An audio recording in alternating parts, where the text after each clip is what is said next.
Hey everyone, it's BJ again with Reef Therapy. Today we're going to do a quick equipment overview so you can see everything that I use and everything that I do to keep my tank running, keep it happy, keep it healthy. Hope you enjoy the video. First thing I'm going to start off with is my calcium, alkalinity, and magnesium monitoring. My dosing system and that whole setup. So my Trident, I actually just added this to the system maybe about a month ago at the most. Easily one of the best purchases I've made for my tank. It has really helped me feel confident with everything that's going on with the alkalinity, calcium, magnesium levels, and keeping those things stable. We all know that long-term success of a reef tank is stability, and some of the most important things to watch out for are things like salinity and alkalinity. pH, of course, calcium, magnesium are super important, but the main things in there are really that alkalinity. Everybody that I know, and everybody's heard it 1,000 times, you want long-term success, alkalinity needs to be monitored on a daily basis. I also got some different foods here. So I do like to feed my corals, so I have a couple different coral. I have Reef-Roids, which I use. I love it and have great success with it. I am dosing Acropower. I am taking progression pictures from day 1 of the Acropower. It's now like day 4, so I'm gonna kind of keep those to myself until a month or so from now and see if there's any progression, and then I'm going to share them with you. For the fish, I've always liked New Life Spectrum pellets. I recently just started LPS pellets for the A cans in an attempt to save that scolie that I have that's dying. The A cans and the other LPS corals in there seem to really like those pellets. Unfortunately, I can't really get the scolie to eat. I think it's almost a loss, honestly. You hear the Apex or the Trident going off. That's really probably a lot louder on camera than it is in person. It's actually very quiet in person, but I've noticed my mic on my camera is very loud. Can't forget the seaweed. Got some green seaweed for the yellow tang. Got to keep it happy and healthy. On to the sump. The sump here is very simple. I actually just added the skimmer back to the system not long ago. Right now my return pump is off, but it's a Magus Curve 5. For the longest time I wasn't running the skimmer. I decided to put it back on there because I've been having pH issues, hoping that it can help bring the pH up. It does a little bit. I just recently hooked up the hose to have it going out into another room at least. I can't get to the window in the basement, unfortunately, but I'm trying to figure something out with that. I have this plant grow light, and I'm growing the Catamorpha. That really was the biggest source of my filtration for a long time. The refugium chamber in my sump is massive. I used to have it just straight up full of Catamorpha. But I like the idea of having a skimmer. I don't really like the idea of cleaning it. I'm not gonna lie. Apex probes over there, of course. That return pump I got from a friend is a C-shape pump. It's been working great for me. No complaints. To go onto the Apex system again, I have the ATK version 2. It's been working very well for me. One thing I have noticed, the optical sensors, they are reliable, but they also trip pretty easily. So how does that make sense? How can they be reliable but trip easily? Well, they haven't failed to do what they're supposed to do, but they are very sensitive. So if you're thinking about getting one, I do suggest, go ahead and try it out. I love it, but be ready for text messages letting you know that they've gone off. There are some backups that are built into the ATK to help prevent any kind of flooding or anything like that. Plus I have a few other redundancies that I built in myself. So alright, so this guy hanging here, this is another camera that I have. This is my Foscam R2, I think it is, or something like that. I bought that a long time ago. I really just use it for when I'm at work and I want to look at the tank. It's an okay camera. It's nice because you can turn it remotely and you can zoom in and out, and it has night vision. So if I want to look at the tank it has infrared night vision, so if I want to look at the tank at night, could potentially do that. Not a bad little camera. Now for the Apex system, ApexEL with my old Apex Energy Bar 8 still hooked into it. Having the Apex system really is the savior for my tank. On a normal time, I'm not with my tank all day every day like I am now. I'm usually at work or hanging out with my kids. My kids aren't here at the moment, so now I got some extra time, but really during a normal time frame, I'm at work. I only get to spend time with my tank Wednesdays, maybe for an hour or so, and then every other weekend, so I really don't have a lot of time. The Apex and the automation with the Apex and having that trust in the Apex system, being able to monitor it from anywhere that I am, has really saved this tank on multiple occasions, and really is the reason why I'm sticking into the hobby, because I know that I can look at my Apex Fusion and see what's going on with the tank. That's one of the major reasons why I want to add salinity monitoring and whatever else really I can get for it. Now, I'm not trying to say, you know, completely rely on this system, but I am saying it's been a huge help and a huge reason why I'm still in this. Onto the tank itself. Continuing with the Apex, I do have the automatic feeder currently set up for 3 feedings a day, 1 drum rotation every time. I have those New Life Spectrum pellets in there, and I also mix those pellets with Reef-Roids. That's been working out really well. That saves me from having to dose the Reef-Roids manually a couple times a week, even though I still do. If I don't get to it, it still gets in the tank.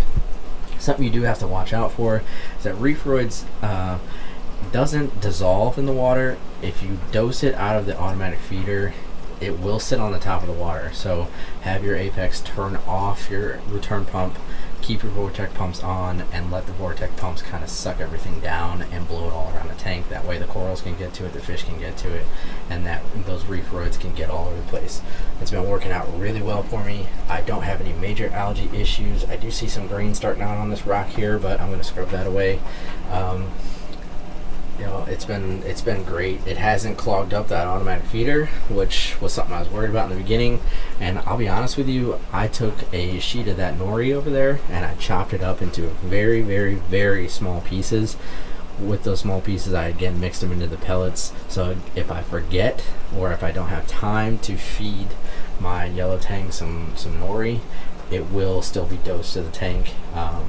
And fall in there. You have to make sure those pieces are tiny though, because they can clog up the automatic feeder if you don't. As you see, I do have 2 MP40s on this tank, one in the front, one in the back there. So it is only a 40-gallon tank, so that is massive overkill. I only run the MP40s at 17% max for both of them. At night it gets down to about 5%, maybe even less, but if I turn it up any higher than that, it's like a whirlwind in this tank. A lot of the fish can't swim around. They're just like sitting there trying to fight the current. I think there's plenty of flow with the return pump on, especially. There's a ton of flow that goes through the tank. 2 AI Prime HDs and then the Aqua Illumination T5 hybrid fixture. I do like the AI Primes a lot. I think they have great connectivity with the Apex, the new Apex system or the newer Apex system. They do communicate directly with it over Wi-Fi or whatever communication device they have inside of it. So my Apex does control those. They worked really well standalone for this tank for a while, but I'll be honest with you, I would not run them by themselves anymore, seeing how the performance has just been multiplied by adding the T5 supplements to it. I think it's totally worth it to run it this way. I would not do it any other way anymore.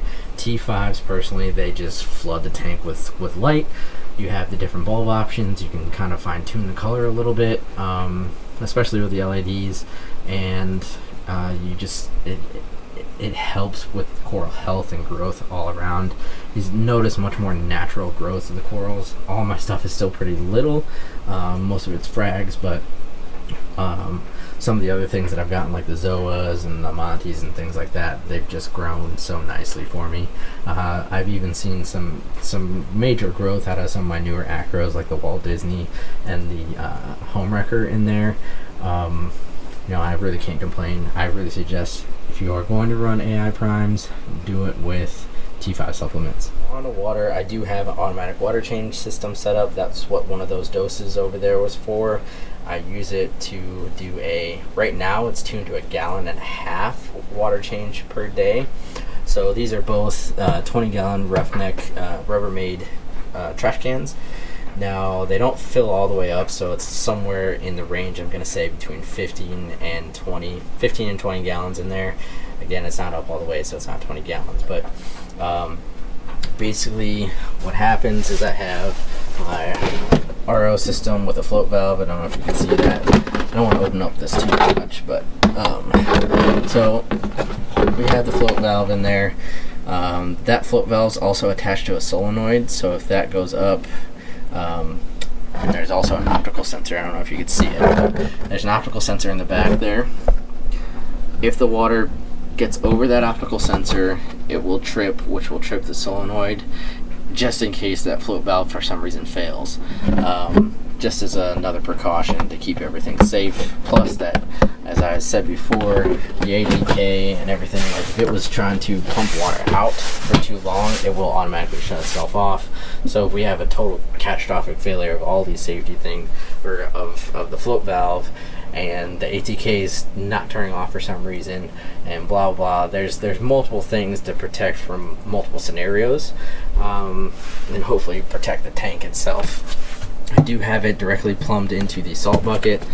There is a pump at the bottom of the freshwater bucket that when I want to, it will pump the fresh water straight over to the salt tank.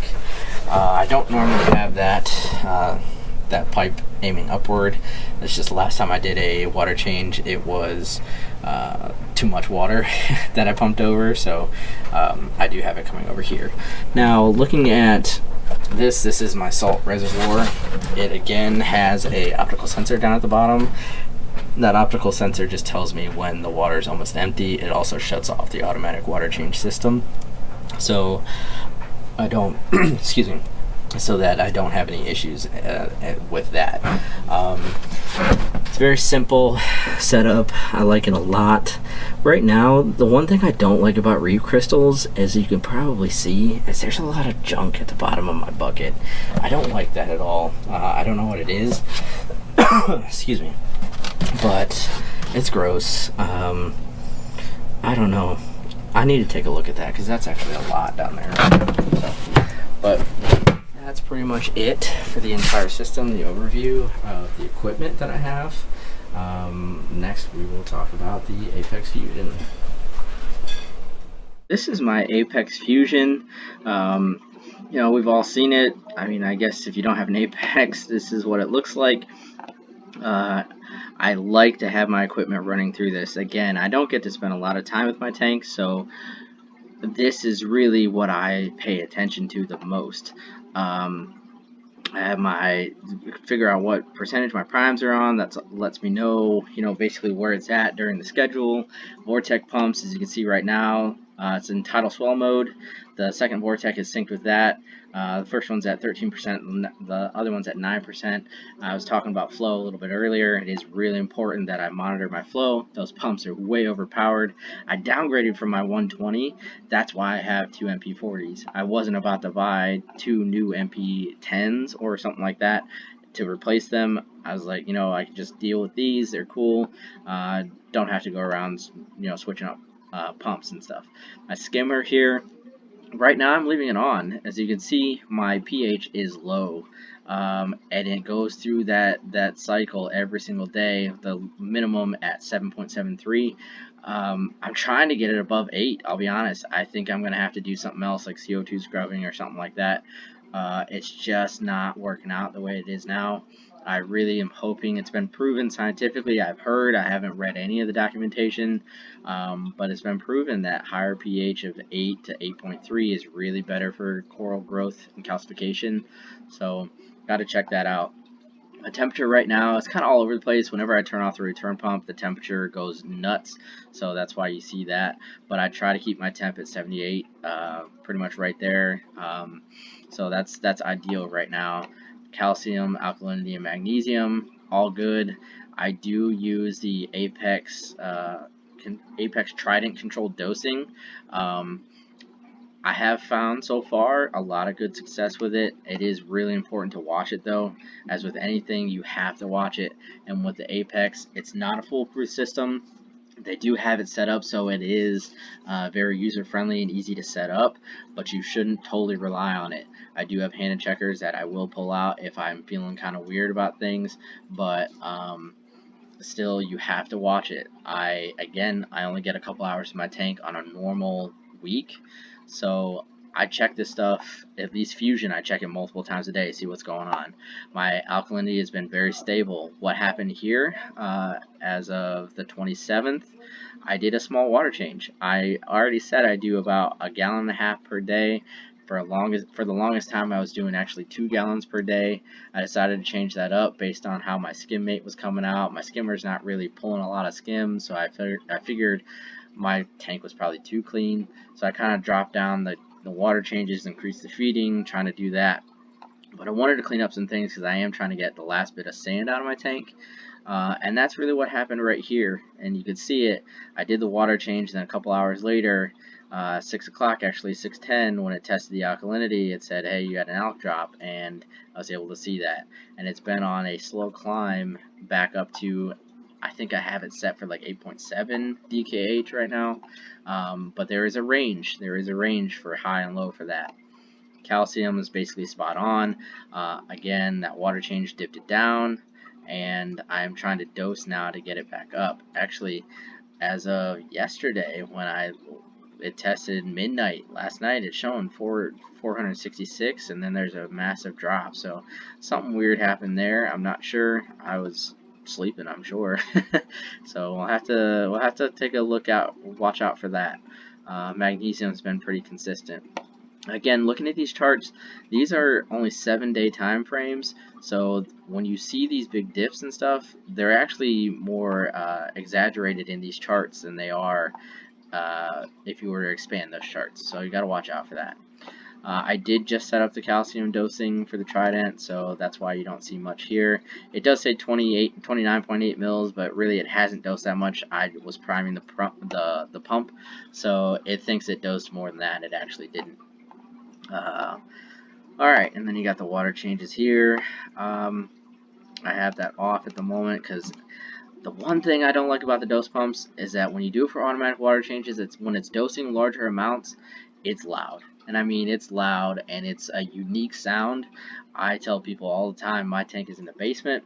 When the dose is going off for an automatic water change, at least when I had it set for 2 gallons per day, you could hear it all the way upstairs, the very top floor. And it wasn't like, it was more so because I know what it sounds like. When I'm laying in bed, I could hear it. And it was just like, oh my gosh, I don't know. But since I bumped it down to 1.5 gallons per day, it's actually slowed the dosing amount, and the pumps have gotten a lot quieter, so that's nice. And again, everything that I can control, I try to control it through here. I got my feeders, the solenoid that I was talking about for my RODI water, ATK, got my alarms, all that stuff. This is what I'm talking about with the ATK version 2. Right now I'm looking at the water level in my sump. I know where it's supposed to be. That ATK low should be saying closed right now, but it says open. Now, there's no water, and I can see it right now. There's no water being put into the tank. Nothing's happening, but that optical sensor does not always switch back to closed. I'm not sure if that's an issue just with what I got or if it's something going on with these optical sensors. Personally, I think the optical sensors are not that accurate. They work, but I wouldn't put all my trust into those things. I would rather have mechanical switches or something like that. Thankfully, the ATK itself does have that mechanical float switch, which will shut off the water. So, gotta keep that in mind.